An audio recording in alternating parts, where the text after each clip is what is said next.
देखिए, सरकार पूरी तरीके से किसानों की बात सुनने के लिए, उनसे बातचीत करने के लिए तैयार है।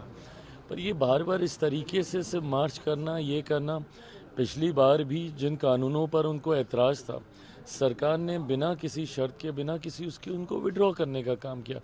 ये सरकार की सोच, सरकार की नीयत को दर्शाता है कि पूरी तरीके से किसानों की भावना के साथ हमारी केंद्र की एनडीए सरकार काम करने का प्रयास कर रही है। पर ऐसे में बातचीत का रास्ता जब सरकार ने हमेशा से खोल के रखा है, तो मुझे लगता है पहले बातचीत होनी चाहिए। मैं अभी भी मैं आग्रह करूंगा कि किसी तरीके की कोई अप्रिय घटना ना घटे, किसी तरीके का कोई विवाद ना हो। उसके लिए आप आएँ, अपना एक प्रतिनिधि मंडल भेजें, जो आपको बातचीत करनी है सरकार उसके लिए तैयार है। ऑपोजिशन की कोई कॉन्स्पिरेसी भी लगती है आपको, जिस बिल्कुल तरीके से लगती है, पर पहले वही है कि हुआ अब हर इस चीज़ में बार अब भी हम है? लोग बोलेंगे तो लोग कहेंगे राजनीति। बट इस तरीके से माहौल बनाना है तो ज़रूर कुछ ऐसे विपक्षी दल जो इस तरीके का प्रयास करते हैं कि एक अराजकता का माहौल बने। विपक्षी दल के कई ऐसे नेता हैं जो इस तरीके की घटनाओं को बढ़ावा देने का काम करते हैं अपने अपने राजनीतिक लाभ के लिए।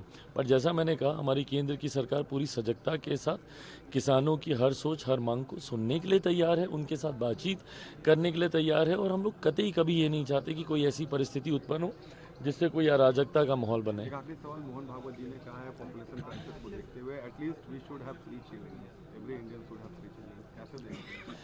देखिए, फर्टिलिटी रेट के ऊपर ये चर्चा हो रही है और एक कंसिस्टेंट फर्टिलिटी रेट रहना ज़रूरी है किसी भी प्रजाति का कंटिन्यूएशन में आगे बढ़ने के लिए।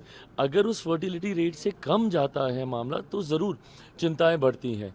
फ़िलहाल ये चिंता ज़रूर है कि जो एक fertility rate on a consistent level 2.1 के आसपास होना चाहिए, उससे काफ़ी कम हो चुका है, 1.91 के आसपास शायद ये आ चुका है। तो ऐसे में ये मानव प्रजाति को आगे बढ़ाने के लिए ये एक चिंता का विषय ज़रूर है। इसके ऊपर ज़रूर चर्चा होनी चाहिए। वो समय भी था जब ये फर्टिलिटी रेट बहुत ज़्यादा हाई था, उस वक्त पॉपुलेशन कंट्रोल की भी बात की जा रही थी।